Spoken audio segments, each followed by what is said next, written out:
The Faustian bargain, or the deal with the devil, can be seen briefly as an act of daring or of overweening pride, as well as of great risk. This idea underwent a major shift in the Romantic movement thanks to Johann Wolfgang von Goethe, whose retelling of the Faust legend turned a story of a foolhardy rejection of God and its dire consequences into the acceptance of risk and suffering as part of the human condition. According to the original legend, Faust, the divinity scholar, desires power and so pledges his immortal soul to the devil in the form of Mephistopheles. In doing so, Faust rejects multiple opportunities of salvation offered at various points in the narrative. By saving Faust's soul in the end, Goethe weakened Mephistopheles and legitimated human striving as worthy, even ennobling. Over the centuries, the Faust legend evolved from a lowbrow morality story in various media, but most commonly as a puppet play in the fashion of Punch and Judy, into a complex, highbrow philosophical tragedy, a play which was never meant or able to be staged. In the original version, the story, in whatever form, ends with the physical destruction of Faust and the collection of his immortal soul by Mephistopheles, leading to the completion of the bargain. This essential plot point remained intact as the Faust mythos migrated from Germany to England, where it was essentially polished in its original form by early modern dramatist Christopher Marlowe in the 1590s, and then back to Germany, where it was repeated to the point of parody until Johann Wolfgang von Goethe made the retelling of the Faust story his life's work, significantly changing the ending so that Faust, through the agency of his first victim, a woman, is redeemed, while Mephistopheles is confused and distracted by erotic desires. As with most folk tales and legends, there are multiple variant iterations around a common center. The story begins with Dr. Faustus, or Faust, an interesting sideline that the name Faust and Faustus do not mean the same things or are even in the same language. The word Faust in German, does anybody know German out here? Any German? Now, the word Faust means fist. Exactly. And the word Faustus in Latin has a different meaning. Does anybody know Latin? Any Latin scholars out there? Yeah? Faustus in Latin means fortunate one. So interestingly enough, both of these words have interesting connotations for the Faust legend. And so, as a result, they're essentially used interchangeably throughout the story and throughout history. Okay, where did I leave off? Okay, yes. Having reached the pinnacle of education as a doctor of divinity, but he's bored and unsatisfied. He craves not only knowledge but power. He uses his arcane knowledge to summon a demon and offers up his immortal soul in exchange for essentially unlimited power. As a result of his education, Faust is an atheist who feels his immortal soul is at most an insubstantial thing that he will not miss. So he signs it away in blood, agreeing to the terms of Mephistopheles. The demon, Mephistopheles, becomes Faust's companion, servant, and master. After years of performing parlor tricks, illusions, and pranks, along with many discussions and arguments with Mephistopheles, Faust eventually regrets making the bargain, but he cannot escape it. And in the end, his body is ripped to pieces, and his immortal soul is carried to hell, providing a cautionary lesson to the audience. Now, from the beginning, Faust has paternal authority issues. His natural father is, according to one version of the story, a poor husbandman and not well able to bring him up. And Faust is sent to live with a wealthy uncle who makes him his heir. The uncle apparently has difficulty providing suitable masculine guidance for the young Faust, but at the same time places the means for his eventual corruption at his fingertips. Faust takes up divinity studies at Wittenberg, which is important for the original intent of the published version of this story. At the time, Wittenberg University was a hotbed of freethinkers with radical ideas at odds with the traditional views of Calvinism. Sound vaguely familiar? Faust's uncle turns out to be also an ineffective father figure in the sense that he cannot keep Faust on the moral path. Faust instead, and I quote here, began an ungodly life, for the old proverb saith, who can hold that will away? So, who can hold Faustus from the devil that seeks after him with his whole endeavor?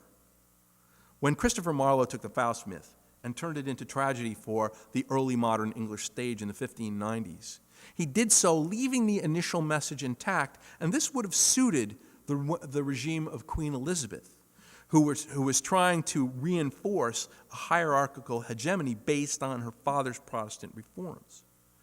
The most significant change Marlowe introduces, that according to David Wootton, is that he puts virtue and vice on an exactly equal footing. So Marlowe introduces important changes to the Faust legend, making it more fit propaganda against Calvinism, which it originally supported, as well as more entertaining theater. Yet Marlowe clearly retains the no escape clause ending of the drama, and as in the original, Faust's too late repentant soul is again packed off to hell, with the demonic laughter of a triumphant Mephistopheles as the background accompaniment. Beginning in the 1770s, Johann Wolfgang von Goethe began work on his own version of the Faust myth. He makes the most significant changes of all, and those changes have implications regarding gender that no earlier versions had. The idea that struggling is a masculine endeavor, and that endeavor is tainted with evil, yet no matter what, that evil can be redeemed by the quality of the eternal feminine. Peter Werres, in The Changing Faces of Dr. Faustus, states, archetypal Faust has all the elements of Western hubris and thus something of modern Western everyman who believes himself to have all the answers and often displays a coquettish attitude towards self-destruction, something that can also be sold to the modern consumer. Archetypal Faust, then, at the millennium has been commodified, so thoroughly indoctrinated into Western culture as to be easily recognized as a brand label for marketing purposes. The concept of selling one's soul to the devil is now consumer-oriented. Mephistopheles is merely another huckster selling us wine, sneakers, and entertainment. However, the original intent of the first publishers of the Faust story were quite otherwise, and subsequent periods have created the Faust they needed. During the 16th century, the Faust legend mutated into a cautionary tale, arising simultaneously with Protestantism and humanism. Religious and morality plays about Dr. Faust began to appear in Germany and eventually migrated to England with Christopher Marlowe, who created the tragedy titled The Tragical History of Dr. Faustus by 1592. By making some subtle fundamental changes to the telling of the story, Marlowe adapted Faust and Mephistopheles to his age, in which Queen Elizabeth is attempting to consolidate her power through the Church of England. Hence, Marlowe's Faust is deployed as folkloric propaganda against Calvinism as well as Catholicism, as well as free thought. Marlowe's Faust also faced more of an inward conflict. Marlowe's tragedy becomes a story of internal struggle, whereas the medieval or early Renaissance Faust experiences only a kind of polarized desire and regret. The movement into the early modern era increases the focus on the self as an autonomous actor rather than a defective cog in the working of the social order. Faust, through his actions, chooses to damn himself, and the action is irreversible in the Middle Ages. By the late Renaissance, he's offered multiple paths of escape, which he ultimately rejects after internalized struggle. Both of these presentations lead to the same end, the physical destruction of Faust and the loss of his eternal soul. Goethe then, over the span of 60 years, created the far-reaching symbolic drama known simply as Faust, which became the definitive Protean epic drama about man's relationship with knowledge, illusion, the universe, power, good and evil. Goethe's Faust is similar to all of his predecessors in that he is a scholar who demands more of his life than the limits allow, and he is willing to take great risks, including that of his immortal soul, to gain more knowledge and experience. He approaches the bargain in a similar way to the earlier Fausts, but Goethe has already begun to change the rules by opening the play with the conversation and the wager between the Lord and Mephistopheles. This was something medieval theater would not be comfortable with. The idea that, showing God on stage was something they sort of shied away from. It seems clear from the outset, Faust is not automatically condemned, and ultimately Mephistopheles, in his actions, serves the Lord. It is important to note, as mentioned earlier, that the Faustian bargain originated contemporaneously with and in relationship to the genesis of both Protestantism and humanism. Over the 3 centuries between the first folkloric versions of the legend of Faust and Goethe's completion of his symbolic drama only a few weeks before his death in 1832 at age 83, the Faust-Mephistopheles dyad underwent many shifts in meaning and significance. According to Jungian scholar Mircea Eliade, in Mephistopheles and the Androgyne, Mephistopheles stimulates human activity. For Goethe, evil and error are productive. Goethe's radical shift in the story of Faust is critical, and it helped to propel not only the German Romantic movement, but American Transcendentalism as well. Whereas in every retelling of the Faust myth, from the earliest German chapbooks through Marlowe, innumerable dumb shows and puppet plays, the message has been anti-intellectual. Study of anything outside the orthodox understanding of Holy Scripture is heretical and results in eternal damnation. The magician's miracles are no more than parlor tricks and illusions and not to be trusted. In Goethe's conception, according to Eliade, Mephistopheles is the spirit who denies, protests, and above all, halts the flux of life and prevents things from being done. Mephistopheles' activity is not directed against God, but against life. Mephistopheles is the father of all hindrance. Mephistopheles knows the moment Faust stops, he will have lost his soul. In place of movement and life, he tries to impose rest, immobility, death. For whatever ceases to change and transform itself decays and perishes. The crime against life, Goethe gives one to understand, is a crime against salvation. The principal function of Mephistopheles in Goethe is to stand between Faust and life itself. This represents the fundamental shift between neoclassicism on the one hand and the Romantic movement, of which American Transcendentalist is a part, on the other. Of course, one of the most basic developments of Romanticism is the movement from the concrete to the symbolic. Because if you can think in terms of symbols, you can understand the world in a much greater way than if you can only focus on the literal idea of something.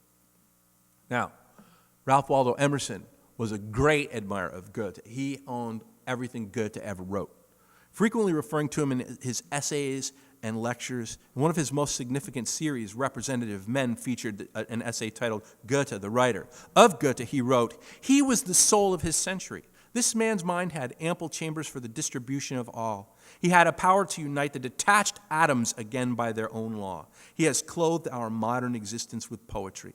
Emerson, however, was not a believer in the supernatural. In an essay appropriately titled Demonology, he states, "One moment in a man's life is a fact so stupendous as to take the luster out of all fiction." In essays and addresses such as Self-Reliance, The American Scholar, and the Divinity School Address, Emerson launched a philosophical movement that came to be known as Transcendentalism. One of the key features of Transcendentalism was the reclamation of intellectualism as a vital part of American manhood. Emerson's message resonated with thousands of Americans, and he became the patriarch of a colony of like-minded dreamers in his own town of Concord, Massachusetts, and all of them were prolific writers. Henry David Thoreau and Bronson Alcott were perhaps his 2 closest lifelong friends. Nathaniel Hawthorne, while not a close friend, was also influenced by and friendly with the other 3.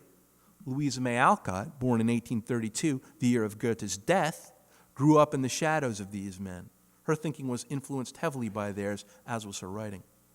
Nathaniel Hawthorne and Louisa May Alcott, arguably the period's 2 successful popular authors most directly affected by the Transcendentalists, were heavily exposed to the writings of Goethe, particularly Faust. Both of them used the Faustian bargain extensively in their romances. While Alcott made explicit allusions to Faust in at least 2 of her novels, Hawthorne's use of the trope was less explicit. With the arrival of Goethe's Faust in the United States, with its revolutionary change in perspective on an old and well-known story, thinkers such as Emerson and Elizabeth Peabody were smitten by it and spread the word. The idea of the deal of the devil was open for new analysis and interpretation. Both Hawthorne and Alcott used the trope extensively in their writing, each in his or her own way to examine in their writing the relationship between masculinity and evil, and both reached startlingly similar conclusions, that masculinity itself carries evil within it, and that the only antidote for masculine evil is the intercession of the eternal feminine in the form of the domestic angel, which is in the end what saves Goethe's Faust. The work of the literary marketplace was to a large degree the production and consumption of culture in the 19th century, and Nathaniel Hawthorne and Louisa May Alcott functioned within that literary marketplace. It was their chosen livelihood, and they had to know their audience. At the same time, they wanted to express the ideas that engaged their intellects. The problems that Hawthorne and Alcott faced were about creating high art that the masses could relate to and enjoy. Shakespeare faced the same dilemma. They accomplished this, to the extent that they were successful, by repurposing the popular Gothic melodrama into something more intellectual and more highly developed. With his radical spiritual vision fused to practical, nature-based, earthy materialism, Emerson successfully reclaimed the intellect as a distinctly American quality in a way that launched the American Renaissance. Concord, Massachusetts, birthplace of the American Revolution, became the birthplace as well of a new way of being male in America, the American scholar or man thinking. Emerson divorces spirituality from dogma, in essence forcing men to think for themselves, to receive nothing at second hand, to determine for themselves what is true, valuable, and worthwhile. He takes the image of the hardworking man behind the plow and fuses it with the same man who reads Homer and Plato by candlelight, who discusses philosophy in the new American agora. The stodgy conservative values of the heroic artisan became augmented by intellectual self-reliance. The hand that wields the plow may also hold a pen. Emerson and his followers made intellectual skepticism a valuable, masculine trait. Naturally, Emerson's push against convention was controversial. He shocked and antagonized all but the most liberal Unitarian clergy and mystified others, which was no doubt one of the factors that caused him to turn his back on his nascent career in the Unitarian ministry. Somewhere between the dryness of Unitarian intellectualism and the irrationality of Calvinist revivalism, there existed a third way, and it was Emerson who first found that path, bringing a renewed energy and enthusiasm to intellectualism. As a result, man thinking became integral to the American image of self-made man. For the first time in American culture, there was an acceptable social outlet for religious skepticism and an intellectual anti-authoritarianism. Forums, academies, and reading circles spread refulgently throughout the Northeast, crossing the continent and infusing urban culture. Nathaniel Hawthorne and Louisa May Alcott provide a unique frame for the Transcendentalist movement. Both authors were deeply involved in the Concord movement. Both knew all of the central participants in it. They both struggled and were ultimately successful in the popular literary marketplace, each finding his or her own way to put forth their views and opinions on morality, evil, and the Transcendentalist movement itself into that marketplace during a period in which American views on all of these topics, and indeed the very idea of what it meant to be American, were undergoing great tumult. Like Emerson, Hawthorne and Alcott seem not to have had a belief in the supernatural. When they made references to supernatural events in their stories, there was usually some rational explanation for what seemed mysterious. But they found the idea of demons useful not only to entertain the reader, but to make some kind of salient point about actual human existence. For the Transcendentalists, particularly Hawthorne and Alcott, one of these manifesting demons was Mephistopheles. The threat to Faust, the romantic everyman, is that he may lose something he has traditionally been told he has, but which cannot rationally be sensed. What he has been traditionally told is evil merely resembles day-to-day striving, and not to strive in this evolving world is to become lost and superfluous. However, in that striving, Faust makes decisions that have real-life, unintended consequences that do seem evil. Now, Hawthorne and Alcott I want to skip a little bit here because I know I'm running long. So in the 19th century, Hawthorne used the bargain with the devil in a number of ways. Probably the best known is the tale of young Goodman Brown, who ventures into the night forest to learn about the witch's Sabbath. His wife, Faith, begs him not to go this night of all nights. But Goodman Brown leaves his faith behind and meets a companion, a man who resembles an older version of himself, who promises to take him to the festivities. While there, young Goodman Brown sees all of his neighbors and even his wife, Faith, caught up in the orgiastic rites. He cries out, "I have lost my faith!" In the morning, he is unsure whether what he had seen was all a dream, but what the old man has shown him changes his understanding of human nature, and he becomes bitter and cynical for the remainder of his life. Evidently, it is easier for young Goodman Brown to recognize potential evil in others than to admit that he, like his neighbors, is flawed. Alcott, in her recently published novel, A Long Fatal Love Chase, writes about a young woman who is tricked into a false marriage by a devilish scoundrel. When she is unable to save him, she tries to save herself and ultimately loses. The novel is a bodice ripper in classic high Gothic style, in which the author deploys every known convention of the genre. Alcott uses the deal with the devil to highlight the helplessness of women under patriarchy. So the Faustian bargain can be deployed as a rhetorical tool, shifted and molded into a reflection of the desires of the author using it. The outcome of the partnership between Mephistopheles and Faust then becomes a bellwether of the author's relationship to authority. If the intention of the writer is to reinforce social behaviors, to promote a conformist view of the dominant culture, then the character of Faust is utterly destroyed after being depicted as suffering the vices of intellectual hubris, sensuality, and impious insubordination. This was indeed the original template of the Faustian bargain. Goethe successfully inverted the dialectic for radical ends, and this shift, if not engendering the Romantic movement itself, certainly fueled it. The very notion that Faust, after a lifetime of transgressions, is given the merest possibility of redemption, let alone being redeemed as Goethe's Faust is through the intercession of the feminine divine in the form of the Holy Mother, presumably a Protestant incarnation of the Virgin Mary, is a radical shift in the Faust myth. In the final scene, the spiritual essence of Faust ascends to the upper reaches of paradise to be further purified and by the instruction of the penitent spirit of Gretchen, his first victim. Here, Goethe is following Dante's example in the Paradiso of the Divine Comedy.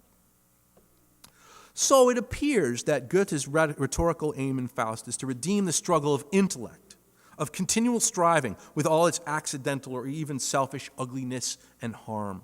The rhetorical trope Goethe applied to Faust has been appropriated by movements as opposed as Romanticism and Nazism. Individual striving and continual evolution, according to Goethe, is expected of man by God. No other means, Goethe implies, is sufficient.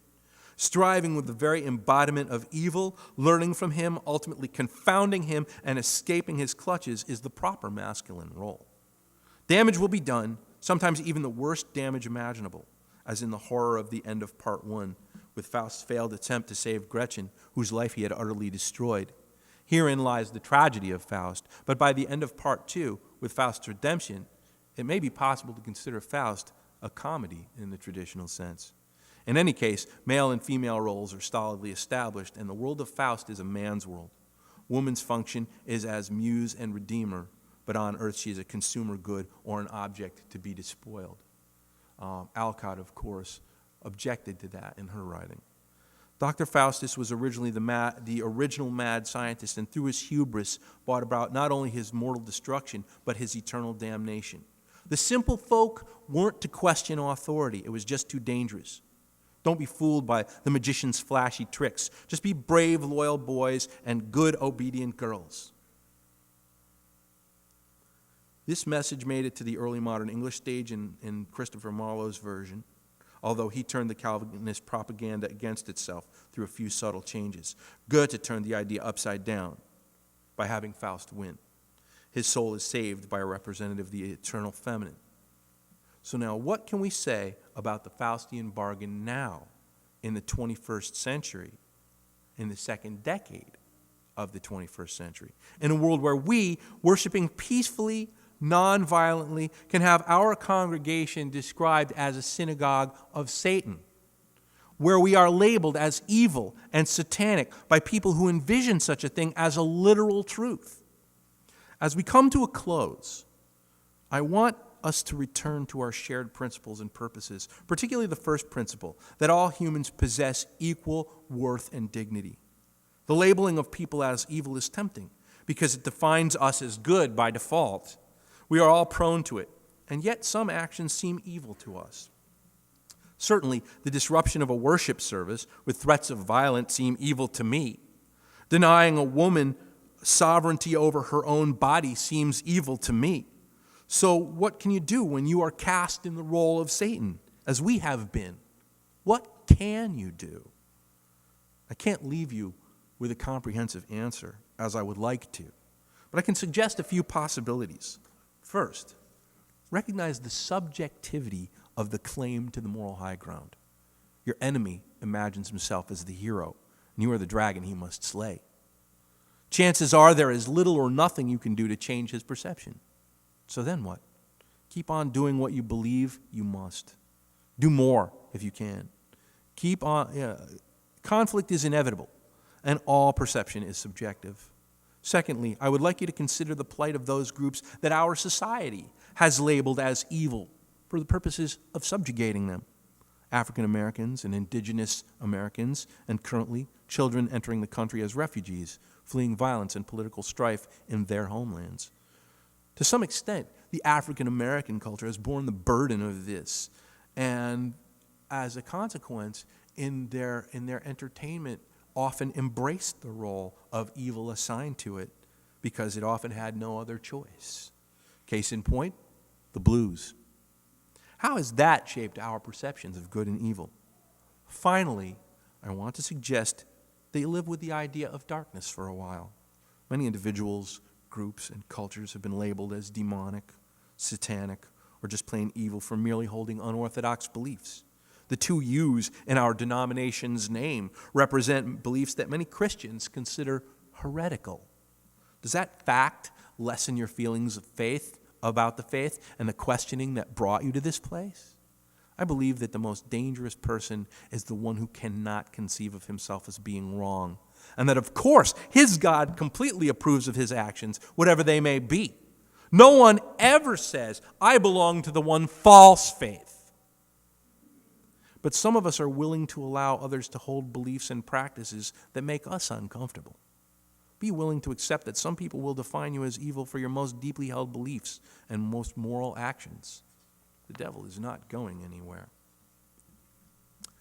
Our closing words today come from the Sufi scholar and poet and dancer Rumi.